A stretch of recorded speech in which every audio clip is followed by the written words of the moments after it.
Hello everyone, this is Dr. Darshan and we'll discuss labor legislation or labor laws. Labor laws are a body of laws or administrative rulings and precedents which address the legal rights of and restrictions on working people and their organizations. As such, it mediates many aspects of relationship between trade unions, employers, employers associations and employees. Labor laws arise due to the demands of workers for better conditions and right to organize. Simultaneously, demands of employers were there to restrict the powers of workers in various organizations and to keep labor costs very low. Thereby, immediately after World War I, in Great Britain, the Whiteley Commission, that was a subcommittee of the Reconstruction Commission, that Whiteley Commission recommended in its July 1918 final report that industrial councils to be established throughout the world. Along with that, the British Labour Party also had issued its own reconstruction program in the document titled Labour and the New Social Order.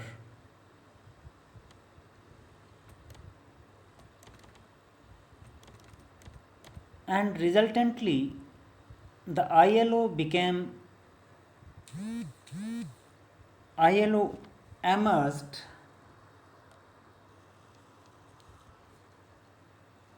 in 1946 after end of the World War II.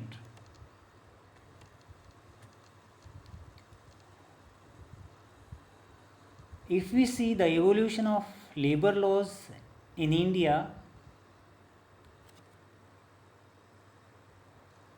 the industrial or labor legislations enacted by British in India, they were primarily intended to protect the interest of the British industrialists.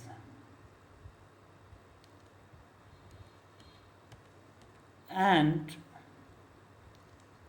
thereby, the first enactment came in the form of the Factories Act. It was because of that the Indian textile goods offered a steep competition to British textiles in the export market. And hence, in order to make India labor costlier, the Factories Act was introduced in 1883. And due to that enactment,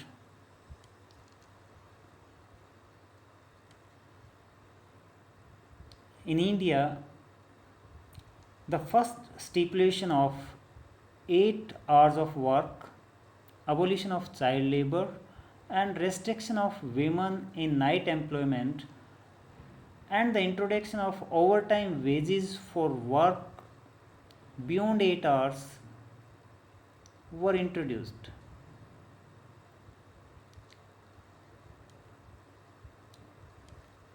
While this enactment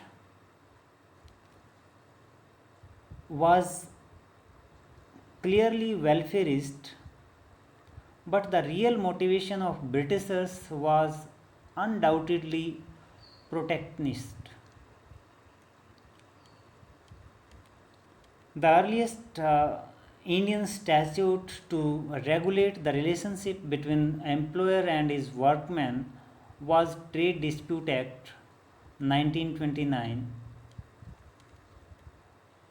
In that, provisions were made for restraining the rights of strike and lockout, but no machinery was provided to take care of such disputes. And ultimately, the Industrial Disputes Act brought into force in 1947 that repealed the Trade Dispute Act 1929. After independence,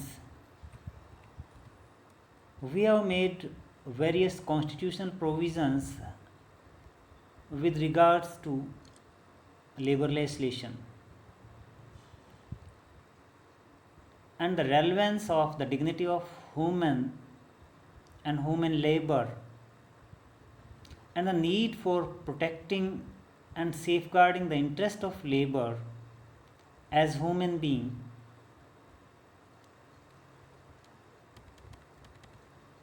There are fundamental rights and provisions relating to the state policy provided in Directive Principles of State Policy.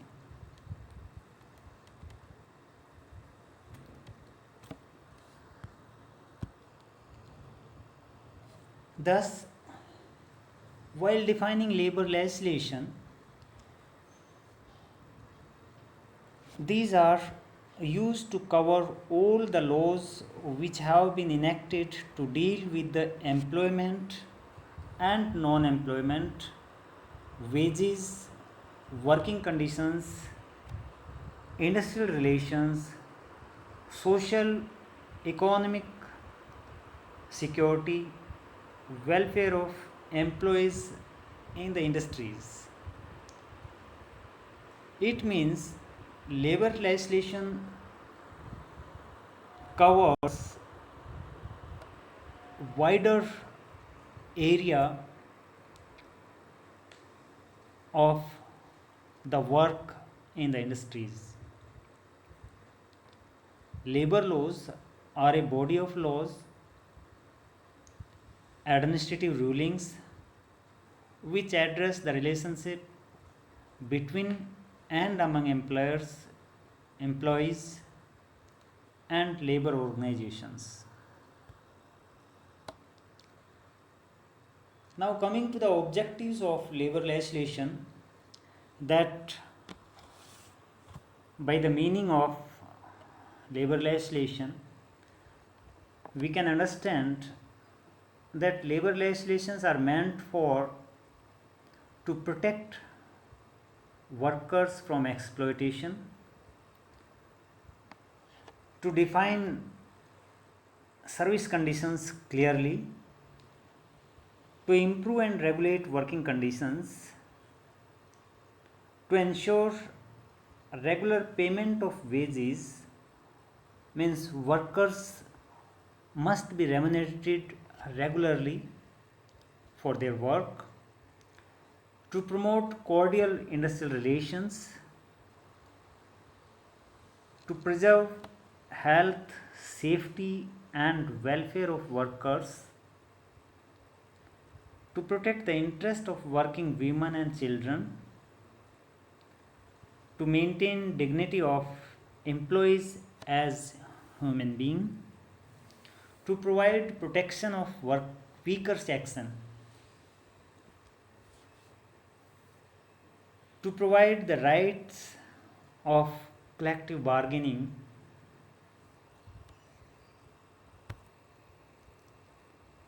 there are certain principles upon which labor legislation is based. The first come principle of protection. Thereby, workers were not in a position to raise their voice effectively against the sufferings or workplace hardships.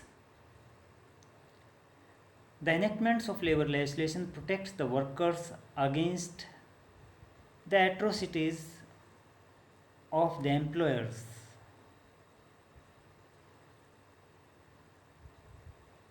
Principle of social justice. The principle of social justice establishes equality in social relationships. It aims at removing discrimination suffered by the workers. All the workers are treated equally before law. Principle of regulation. It seeks to regulate the relationship between employers and their associations and workers and their organizations. It also regulates the balanced relationship between two dominant factors of the industries. Two dominant factors of the industries, that one is worker, another is employers.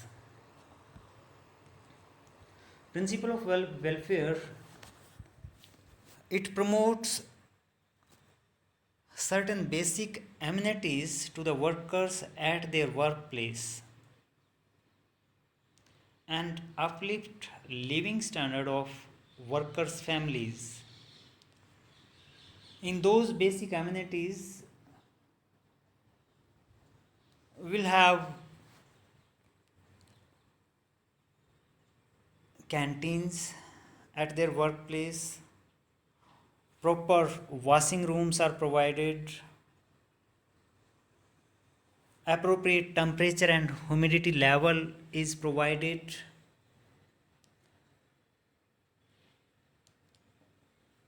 number of leaves to be provided to the workers, housing and education for their children, and certain recreational activities are also to be provided to the worker to provide the welfare. The principle of social security. Due to different kinds of contingencies at workplace, income insecurity is prevalent. The principle of social security ensures the workers during these such period of hardships through social assistance and social insurance legislation.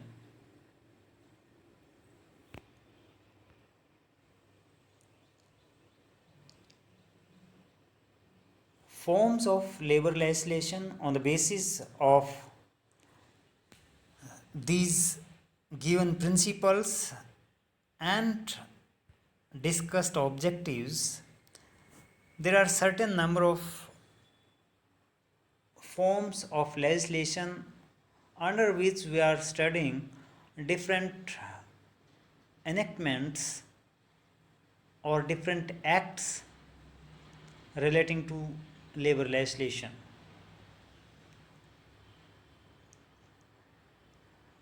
The first is grievance handling legislations. It includes Industrial Employment Standing Orders Act 1946, under which there are certain service conditions or say employment rules or employment conditions are provided. Some model rules or model code of conduct is given in this act. Factories Act 1948 provides for health, safety and welfare for the workers. Industrial Disputes Act 1947 describes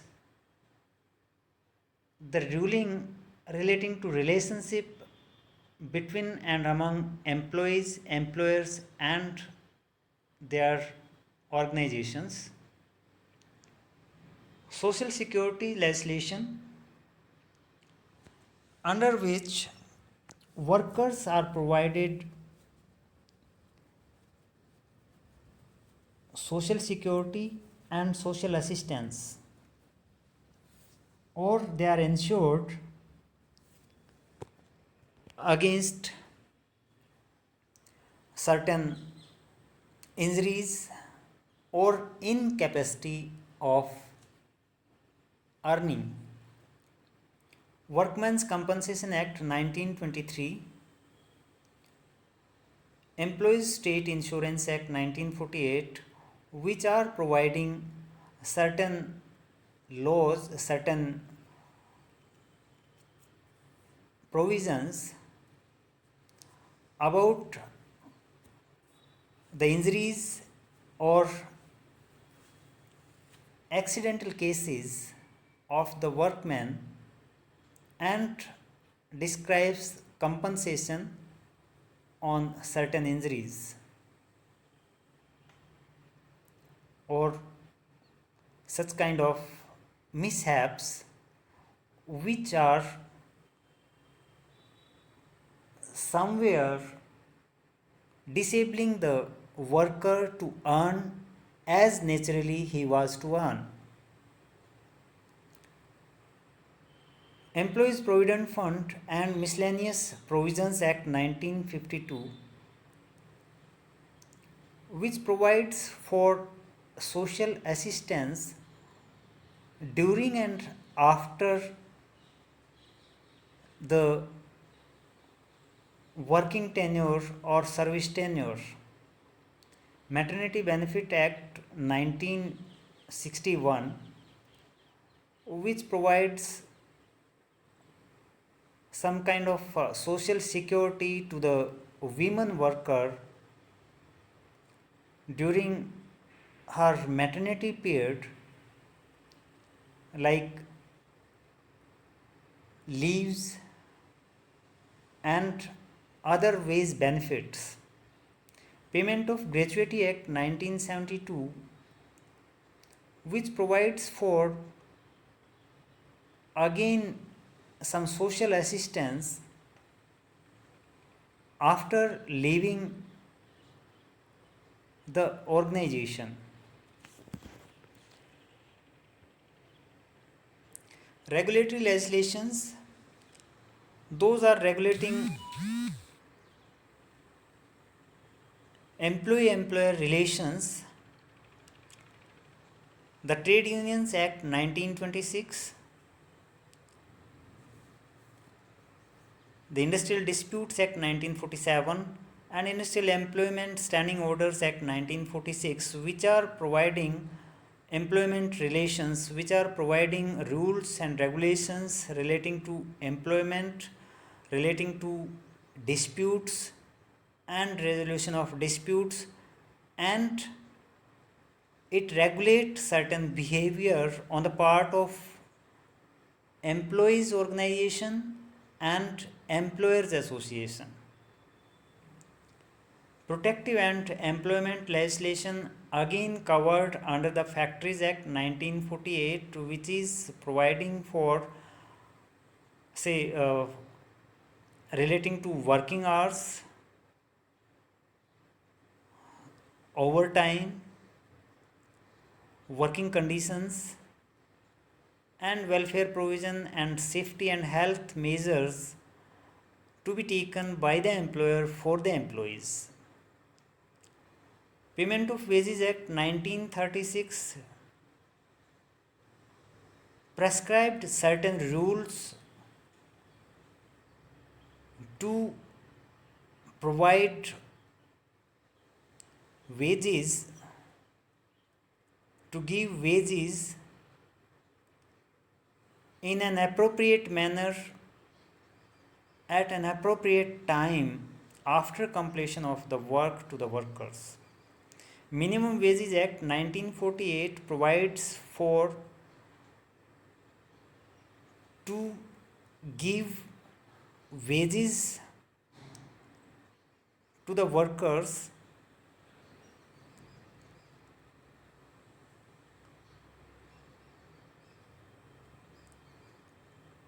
Contract Labor Regulation and Abolition Act 1970, which is providing for contracted labor, contractual labor, and certain provisions relating to contractual labor. Child Labor Prohibition and Regulation Act 1986 also provides for rules and regulations relating to child labor. Shops and Establishments Act 1953 provides rules for small establishments workers.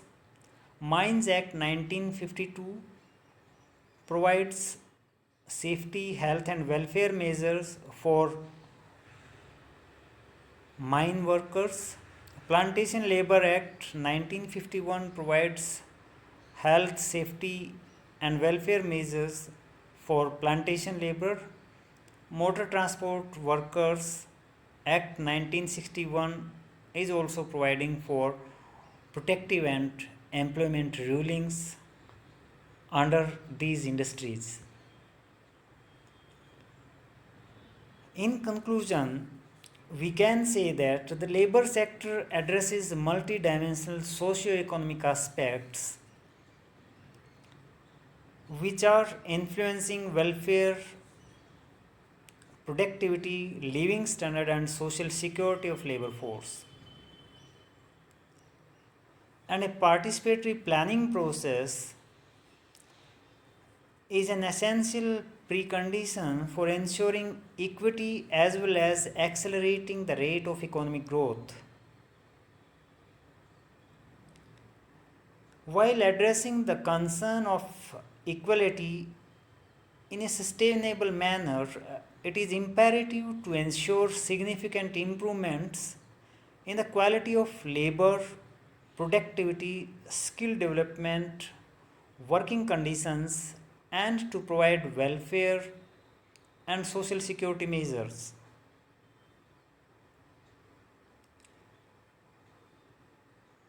The improvement of labor welfare and increasing productivity with reasonable level of social security should be the prime objective of the economic policy and industrial policy of the government.